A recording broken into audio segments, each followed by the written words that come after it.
여러분 안녕하십니까? 비상계엄 당시 윤 대통령으로부터 국회의원을 끌어내라는 지시를 받았다고 거듭 확인한 곽종근 전 특수전사령관이 오늘 헌재 증인 출석해 윤 대통령과 마주한 자리에서도 입장을 바꾸지 않고 문을 부수고서라도 들어가서 끌어내라는 지시를 분명히 받았다고 증언했습니다. 김용현 전 장관으로부터도 국회의원 150명이 되지 않도록 하라는 같은 취지의 지시를 받았다고도 밝혔는데요.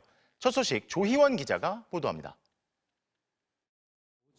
윤석열 대통령 탄핵 심판 6차 변론에 증인으로 나온 곽종근 전 특전사령관. 계엄 이후 처음 마주한 윤 대통령 앞에서 국회의원을 끌어내라는 지시를 분명히 받았다고 증언했습니다. 그러니까 윤석열 대통령께서 그 당시에 증인한테 데리고 나오라고 지시한 대상이 국회의사당 안에 있는 국회의원들 맞죠? 정확히 맞습니다. 의원이 아닌 요원이라는 윤 대통령 측 주장도 반박했습니다. 윤 대통령 지시가 떨어졌을 때는 707 특임단원들이 국회 본관 정문 앞에서 시민과 대치하는 상황이었다고 했습니다. 끄집어낼 요원이 없었다는 겁니다. 본관 안에 작전 요원들이 없었기 때문에 전 당연히 그게 국회의원이라고 생각을 하고 그렇게 이해했습니다. 곽 전 사령관은 문을 부수고 들어가라는 윤 대통령 지시도 다시 한번 확인했습니다.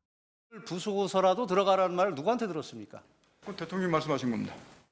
윤 대통령 대리인단은 곽 전 사령관이 쓴 말이 바뀌어 왔다고 주장하며 반격했지만 곽 전 사령관은 현직 대통령이 국회 표결을 방해하라고 한 지시 내용의 파급력을 고민한 거였다고 반박했습니다.